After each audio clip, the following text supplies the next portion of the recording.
This time around, the Bengals against the Chiefs is going to be a little bit different. We talk about some of those matchups today. You are Locked On Bengals, your daily Cincinnati Bengals podcast, part of the Locked On Podcast Network, your team every day.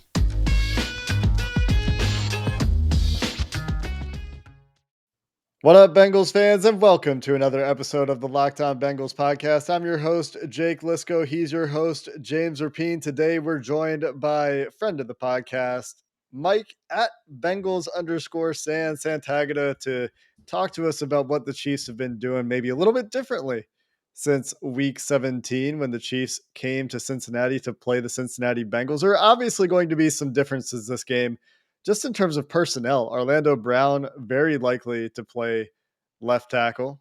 He got hurt pregame last time the Chiefs played the Bengals. And in general, we might see some adjustments from Steve Spagnuolo's defense. That's what we're going to start is with the Bengals offense against the Chiefs defense. And after the shellacking the Bengals took in the trenches against the Titans, everybody's wondering, well, there's another really good disruptive defensive tackle that the Bengals have to deal with this week. Last week, it was Jeffrey Simmons. This week is Chris Jones. And perhaps a somewhat less complicated pass rush from the Chiefs. Mike, when you watch the Chiefs front four and Spagnuolo's defense in general, a couple things stand out to me, and I want you to expand on them. One, they blitz more than the Titans, who are a very light blitzing team. And two, the complexity of the stunts is generally less. They're generally saying, that everybody runs stunts. We talked about it with Joe yesterday, but I think they do less, significantly less than the Titans. What would you say after watching a few games of the Chiefs? Not only less, but, and this is nothing against the Chiefs players, it's just the Titans guys must practice that from day one because they might be the best in the league at running stunts, and they've got the personnel for it too. It's not just Simmons as a one-on-one pass rusher that's an issue, but the way that he can penetrate and really take out two, sometimes three guys when he's the penetrator on a stunt. And he's a good looper too. And the guy that's really good, might be one of the best in the league at penetrating on stunts, is the Nico Autry, and he freed up a few sacks, and he can win one-on-one too. He got 1.5 sacks in that game himself, and he earned them. I know he got, I think, a full one against Jonah Williams, which is, probably the toughest assignment for a defensive lineman against the Bengals offensive line. So it's not just the complexity, but also the Titans are just way better at doing that. So you could say, let's run a bunch of stunts if you're Kansas City, but if you're not as good as the Titans are at them, then, I mean, the Bengals offensive line has issues doing this, but they can pass stunts off. They're not terrible, and especially on the left side, they do a good job, in my opinion, of passing off stunts for the most part. It's just that the Titans were even better at bringing them. And then on the other side, the pressure, when Spagnuolo brings guys from the defensive back, the second, third level, the linebackers, brings all those guys, he's bringing them and the front four. When Mike Vrabel sent defensive back, the nickel corner, on a blitz, he's dropping the opposite side end and he's going to slant and make it all work out. But there's only rushing four. It might feel to the quarterback like, oh, I'm under heat right now, I have to go hot, but they're not hot. It's just a 4-man rush. So that's the main difference. Yeah, that's something that obviously, Burrow's seen a decent amount, right? The four, it seems like we've talked about it the past 3 or 4 weeks is, all right, well, they want to get pressure with four and try to drop the rest. And, that obviously the worst case for the Bengals. Do you think Spagnuolo might, because when you were describing that, I'm like, I would still try some stunts just to see how this offensive line responds, some twists. But if the Bengals offensive line answers early, then maybe they go away from that and go to what they do. Do you think there's going to be a wrinkle or two? Because I still would do it, even though I get it. The Titans are great at it. I would still try it if that makes sense. No, that makes sense, and I think they will probably try it. And Melvin Ingram's pretty darn good on stunts out of all their front guys. That's the guy that you'd probably look out for to be a real disruptive piece. He's not going to get the sack, but he'll set up Chris Jones or some other guy to get the sack off of him. So you try it. From the Bengals perspective, I would think we really need to hammer this home because we gave up 9 sacks. But it's probably not going to be like, you think of it like that was like your level 500 graduate course in handling stunts, and this is probably more like a level 200. Okay, it's not easy, but this, if we know how to pass that off, which they didn't really, so then you should be able to do this. But I would be less concerned as a Bengals fan going into it about the stunts. But Yeah, I mean, they might have failed the 500 course, but right. failing the 500 course might prepare you well enough for the 200. So yeah, I follow you. Especially because they might hammer it home this week about like you, especially in the film, all that. Just like They you've better. got, yeah, you got to punch that guy out. You've got to take him and get ready for the looper, and that's essentially all those 2-man stunts are. I don't think the Chiefs will implement any of the weird 3 and 4-man games that the Titans do sometimes, because that just seems like a pain to install in the middle of a week, unless you're, maybe if you're Bill Belichick, you might be crazy enough to do it, but I don't think the Chiefs are.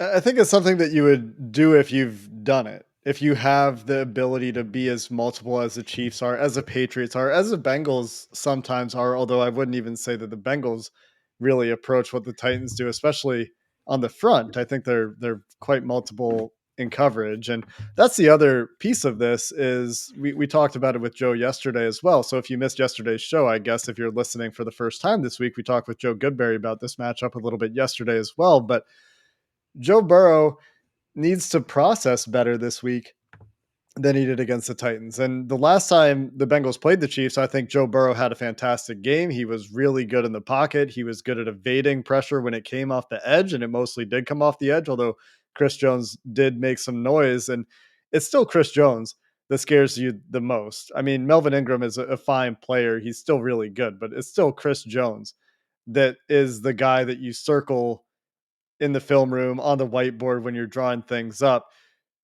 What's the big difference for Joe Burrow in this game from that regard, as far as dealing with Chris Jones, Melvin Ingram, and just getting the processing back to what it was against the Chiefs? Is this just that Spagnuolo is going to do what he's going to do, and we're going to get into maybe what he's going to do a little bit more when we talk about the coverages in the next segment? But let's talk about it at a high level, I guess, Chris Jones and how Joe Burrow can play better this week. Yeah, and the first thing I think of for Joe Burrow, it's not just the offensive line handling the stunts, but when you're the quarterback, the guy that used to be who you would think is contain is now inside rushing, and the guy that some 300-pounder is now your contain guy looping around the outside. So just for a feel of the pocket, sometimes you could see that guy crash in and think, okay, I can step out real quick, and then you're right into the pressure. Well, the Chiefs, and this isn't saying the Chiefs are bad or anything like that. They like to rush their guys. They're going to try to isolate Chris Jones against Hakeem Adeniji probably the entire game, and maybe over Hopkins or other guys too. But I would think, and they did this a bit in the last game until Spain went down, they want to get Chris Jones one-on-one with Adeniji, and then they were fine putting him against Carmen too, and he had a heck of a game. But when your best pass rusher is the defensive tackle and you're not looping him around and crushing the pocket inside while he comes around from the outside, if it's just him, I think Burrow does a really good job of avoiding normal situations, normal pass rushing type of things. So he sees him coming inside down the middle. He's able to take the slight Brady step left, step up, and he's evaded the pressure, and he's got a full half second more to make the throw. Things like that. I mean, that's what Burrow was great at coming out of college, and it's I mentioned Brady because he's probably the best all time at doing that type of thing. And you got to Chris smile Jones, out at me, but by the way, because you mentioned Brady. Go ahead, Jake. Chris Jones does play a lot on the left side. He played a lot on the left side of the defense, which is over the right guard, as you mentioned, Mike, against the Bengals in Week 17. It looks like 35 of his snaps came on the left side of the defense and just 20 on the right side. So, and to your point, Mike, those might have all come after Quentin Spain went out of the game. A lot more to talk about, I think, in terms of how this Chiefs defense is going to treat Jamar Chase after he had more receiving yards than Patrick Mahomes had passing yards when these two teams played in Week 17. The Chiefs went out and gave up another 200-yard receiver in the divisional round. And was that because they did something special to Stephon Diggs? We'll talk about that coming up next. We're all looking for an edge these days. And well, thanks to onlinegambling.com, you're going to get that edge. And we thank them for sponsoring today's podcast. If you don't know already, onlinegambling.com is dedicated to giving bettors like you the edge, whether it's unique tips, tricks, any information that you could use to win, which again, we like getting some kind of edge and we certainly like winning. And if you're betting right now, you need to get to onlinegambling.com during the playoffs. It's Championship Sunday this Sunday. Yes, the Bengals still alive. Maybe you think they're going to handle business against Kansas City. Well, if you're going to wager on it, maybe check out onlinegambling.com first to make sure you have all of the latest information. So make sure you visit right now, onlinegambling.com/NFL for all the latest gambling news, tips, and odds to give you the edge throughout the postseason. Remember, onlinegambling.com/NFL to make the most of this year's playoffs. Sure do hope that the Bengals and Joe Burrow make the most of this year's playoffs. We've talked a lot about this house money idea, and the Bengals are knocking on the door of the Super Bowl. They just have to knock off the Chiefs to get there. And how have the Bengals won their games this year? Jamar Chase, Joe Burrow, Evan McPherson, guys stepping up. Obviously, DJ Reader against the Titans had a massive Yeah. game. Chidobe Awuzie has been great throughout the season. Mike Hilton's made big plays at times, but if you had to point to the biggest keys to a lot of the Bengals' victories this year, it comes down to we need to play on offense. Jamar Chase is the best athlete on the football field. And the Bills, a lot of their offense, and they have a talented group of receivers as well. Gabe Davis against the Chiefs goes for 200 yards, 4 touchdowns. Cole Beasley is a pretty good slot receiver, no matter what you Beasley. think of him. And Stephon Diggs is the star of that unit. Sounds familiar, right? Pretty good slot receiver we got in Cincinnati and Tyler Boyd. And T. Higgins, really good. Probably, I would say, better than Gabriel Davis. And Jamar Chase, right up there with Stephon Diggs. I think it's pretty easy to make that argument. So, Mike, when you watched what the Chiefs did to the Bills and Stephon Diggs and Gabe Davis and Cole Beasley, what was it? Because Stephon Diggs didn't do anything. It all went through Gabriel Davis. It was kind of surprising knowing that going in and thinking, okay, so they probably bracketed him, did the old Patriots. We're going to bracket him, put, well, their best corner. They don't really have a great one, but put their best corner on the number 2 and make them beat us with 3 and 4. Not really. Steve Spagnuolo kind of called the game like he normally does. The safety that was over Diggs knew he was over Diggs. It felt like he would always be a little bit extra. Normally you want a midpoint between 1 and 2, stay in between them, basically right on the midpoint between those two. And it felt like maybe it was more like 60-40 towards Diggs when you're that safety. But it almost felt like the Bills and dabble, and maybe this is why they really started to get into back into their normal coverage and things like that. They really felt like they thought they were going to do something crazy to Diggs. So when they run the dragon concept, slant flat, they put Diggs on the flat and Gabe Davis on the slant, and the flat is fine. It really is just reading a guy and whether he's going to go inside or outside, but you usually want to hit the slant, get a guy on the move over the middle of the field, especially your great route runner like Stephon Diggs. So kind of played with expectations a little bit there. There were also plays that Diggs was wide open, but Gabe Davis was also just wide open. So Josh Allen just had a pick 'em situation, and that's what you really hope the Bengals get this week. Yeah, just pick which receiver is wide open, just throw it to him. But yeah, it wasn't anything crazy. They played their cover 2. They didn't really blitz much. They tried to stay too high a lot of the times. They played, I think, a little bit more 2-man than they usually do, which is what it is. When you have those physical corners and press and jam, there's benefits, but also when they're not that talented, there's drawbacks. And you saw a lot of the drawbacks in explosive plays this past Sunday in that game. Especially when Honey Badger goes out, and now you've got Dan Sorensen and I think Juan Thornhill back there, and neither one of those players is Tyrann Mathieu would be the issue there. So yeah, if I'm the Bengals, they followed Diggs with who they think is their best corner, Travius Ward, Javarius. I don't know, but they followed him a bit with him. And then other than that, they kind of just did what they normally do. And so it pretty similar to what this Bengals offense saw from a coverage standpoint in week 17, would you say? Somewhat. I will say they didn't really try to blitz Josh Allen that often. I think they wanted to rush 4 and play coverage and whatnot because, well, Josh Allen has a rocket launcher arm to throw a ball 60 yards on. And then the other side is that he's one of the better rushing quarterbacks in the league. So if you blitz at him, you got nobody deep, nobody watching him. And if he breaks contain, he's gone. So that's the only thing is I think they blitz less than normal. So the reason I ask, though, is because Burrow in second matchups, I love it. I got crushed on YouTube at some point on my YouTube channel because I said that, like, mentally, right, I take Burrow over Mahomes, and Kansas City fans saw it, and they haven't stopped, which is fine. I get it. I understand it, right? Mahomes, Super Bowl MVP, all that. You're going to say that. I still like Burrow pre-snap more. I think he's better at reading defenses and all of those things. And if that's a take, that's a take.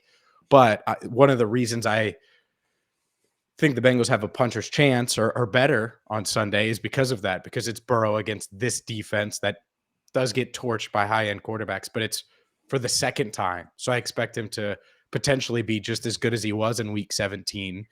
And if he is, then they're going to have a shot, right? Even though they're on the road. So that's why I asked, because if they don't throw many wrinkles at Burrow, he's going to know it, see it, and be fine, even if they don't blitz him. I would think the main thing is just, you're not going to see the zero looks. And I think Spagnuolo, I will say you'll probably see at least 2-3 of them, probably in a high leverage situation for one or two of those, just because it's in his DNA. It's how he grew up. He grew up in a defensive system where in a high leverage situation, they're sending heat.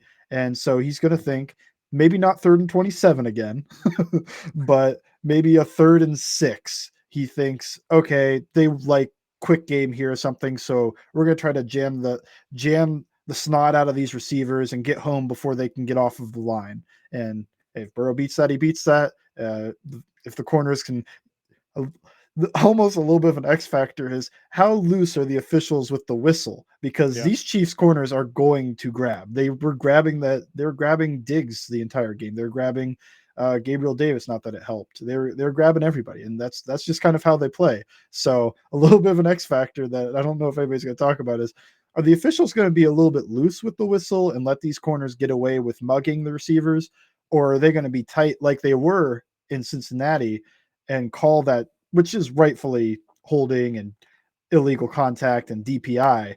Are they going to call it when it's a little bit closer than a guy? I think of the Saints Rams play where he just, you have to call. Well, they didn't call it, but you have to call that. I think that it's fair to bring that up. The Chiefs are a grabby secondary. L'Jarius Sneed, the Chiefs slot corner, has 9 penalties this year. Travarius Ward, who they think is their best outside corner, 5 penalties. Rashad Fenton, who I think is hurt now, has 4 penalties. And DeAndre Baker, well, he probably can't cover well enough to get hands on guys in the first place, quite frankly, but he has a penalty to his name as well. He's been not so good for them when he's been pressed into action, and he did have to play a little bit last week against the Bills. On the season, Baker, who I don't know, it'll probably be Mike Hughes, I guess, who is now a little bit infamous for getting his ankles broken by Gabriel Davis on that little corner post. But DeAndre Baker's given up 75% of passes into his coverage as catches for 13 yards a catch. So nothing to write home about there either. I let myself get convinced the last time the Bengals played the Chiefs that the Chiefs had a group of scrappy, unknown but fine corners and fine secondary players. And I don't know that I'm going to let myself be talked into that this time around. But to your point, Mike, how much can Steve Spagnuolo change his stripes? How patient can he be to just send 4 and say, just try to play cover 3, cover 2 quarters, just try to play zone the whole game, try to keep your eyes in the backfield a little bit, keep the guy in front of you, try to bracket chase.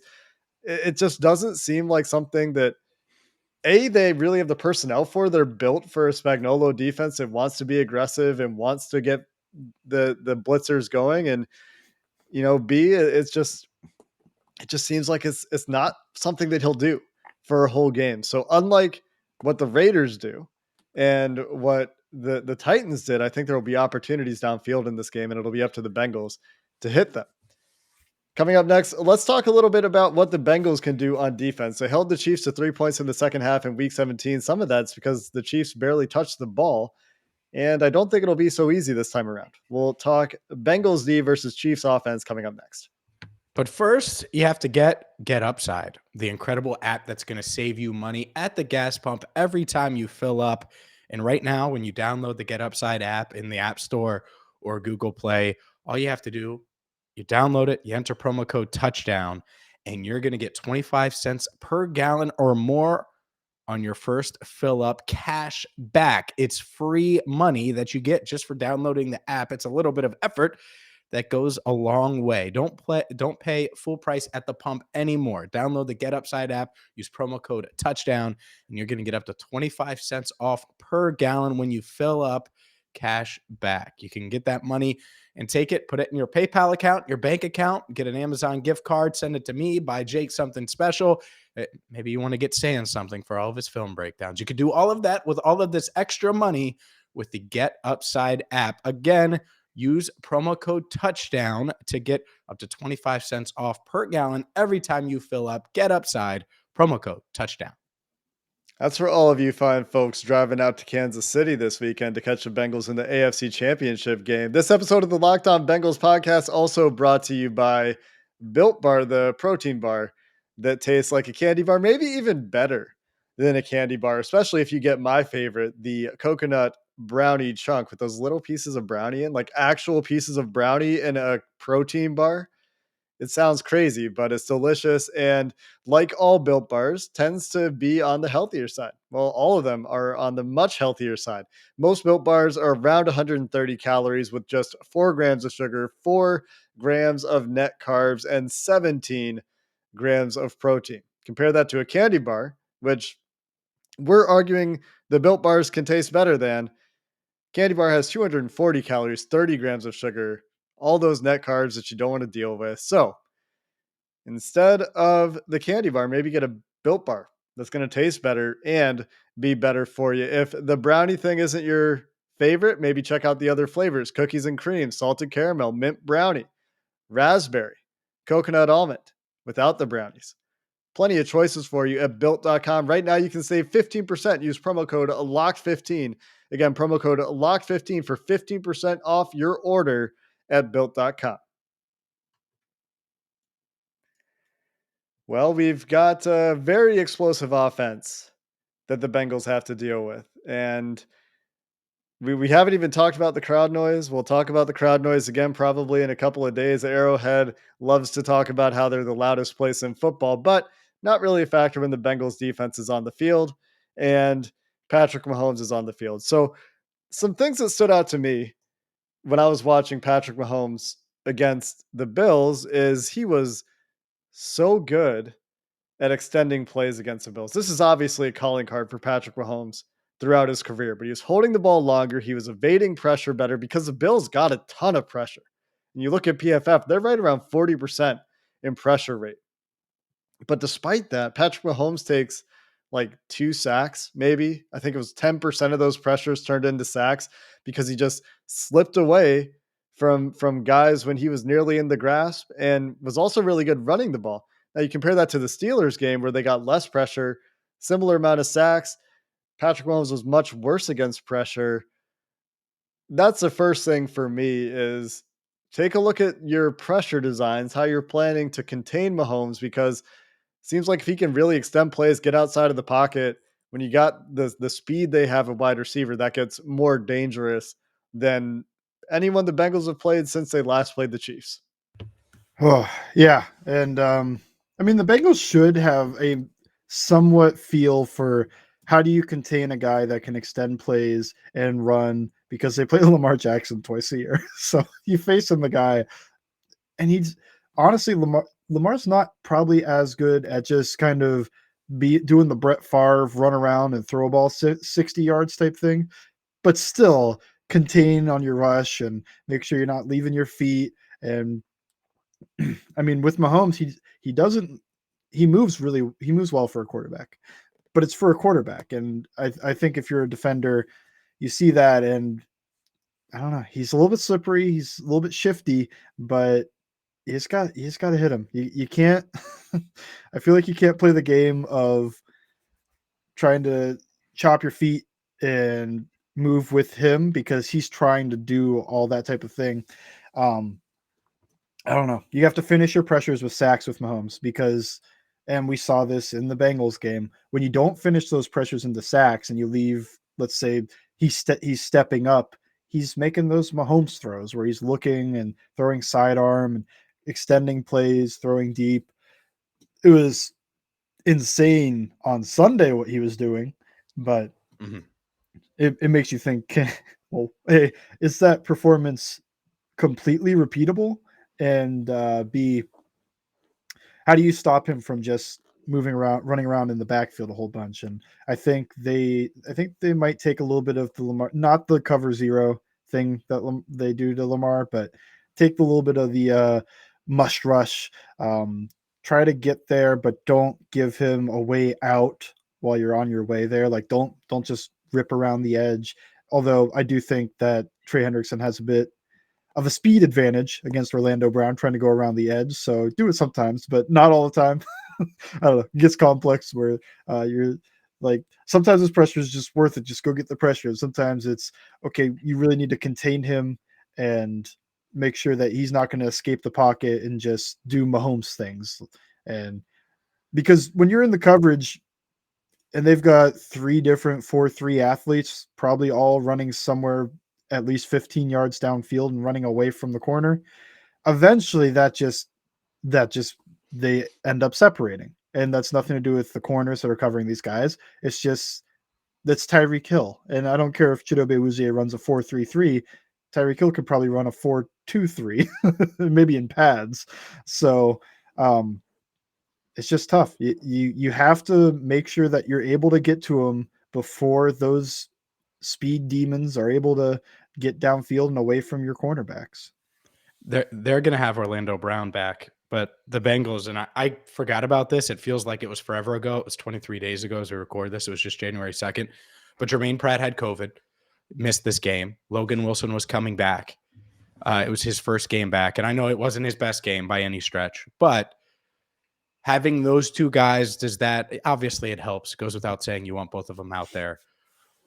Do you expect anything different defensively from Lou from that aspect? Because he will have Pratt out there. And how much does Pratt help with a healthy Logan Wilson, who isn't just coming back from a potentially at the time season-ending shoulder injury? I think it helps for sure. I think both of them are going to be better in coverage than the linebacker play they got in that game, even though it was still Wilson. He's caught up. That was his first game back, like you said, a little bit rusty. Now he's more fully integrated. He had a great game this past week. The thing with tight ends, I think a lot of people think that's your thing with tight ends, people think the linebacker is a tight end stopper, but for the Bengals, their tight end guy that if they ever go into man coverage is Trey Flowers. So they'll bring in him as a cornerback to do that. So it's not like you need Wilson and Pratt to man up on the tight end. It's more so when you're in zone. It felt like Kelce was able to get behind the linebackers in front of the safety a few times. Although I think the thing that Anarumo is going to do in this game, if I'm going to guess, is he didn't play very many snaps of a single high coverage, but he played it like 3 or 4 times, and it almost always led to an explosive play. The touchdown to Demarcus Robinson was from single high. The big play down the left sideline, I think that was to McCole Hardman. That was from a single high look. And that was the one I think we all complained about Von Bell dropping to the deep middle third and Mike Hilton man-to-man on McCole Hardman, which is just that's a disaster if you can't get home within 2.5 seconds. So I think he's going to try to play a lot of 2 high things, and whether that's quarters, quarter, half, cover 2. I get scared of playing quarters against this team because that's the zone coverage that eventually becomes man to me. Because you have 4 guys downfield. If you send, say, 4 vertical routes, at least 15, 20 yards downfield, they man those up. So now the underneath defenders don't matter, and you have 4-on-4 downfield with 4-3 athletes. So that scares me about playing that against the Chiefs. But cover two, a little bit better, a little bit trying to just stay over the top and have some help underneath type of thing. So long ramble to say I think Lou's going to play some cover two in this game more than normal. Yeah, the single high stuff, it was rare and it bit them. And when they blitzed, except for the 1-0 call in the red zone, which somehow worked, it didn't go well for Lou Anarumo. So I think that, he's trying to pick his spots, right? And sometimes it's going to get you because Patrick Mahomes and Andy Reid and this Kansas City offense is really good. And they have a totally different group of running backs this week too. And it seems like they'd like to get those guys a little bit more involved than Darrell Williams and Mackenzie Gore. Is that his first name? I'm Derek actually Gore. not sure. Derek Gore. Derek. Then those guys, when the Bengals played the Chiefs in Week 17, although they did run really well, because at some point in the game, Lou Anarumo was like, "You can run, all right. We'll try to stop it with a 6-man box or a 5-man box, but if you run, you run, and we'll live with that."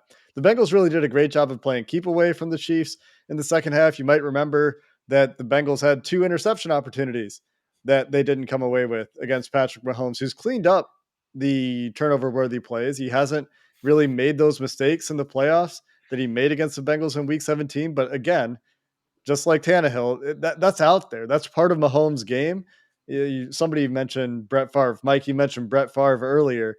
That's part of Brett Favre's game. And so if they do get those opportunities, and I think Mahomes will give them 1, maybe 2, maybe not. Maybe he continues to play this flawless brand of football, but they got to be ready for that and ready to punish those mistakes as they happen. Going to be some differences. Still a really exciting game. The reason that I like this matchup better is because of Steve Spagnuolo is like 90% of the reason I like this matchup better. I think that, Chris Jones can still cause problems, but both offenses really dynamic. And the Joe Burrow offense has a better chance against a very aggressive defensive coordinator. So we'll see how it all plays out. Mike, appreciate the additional insights into the film that you've watched on the Chiefs. And we'll be back tomorrow with Locked On Chiefs for our AFC Championship crossover episode. Until then, Bengals fans, hoo day and have a good one.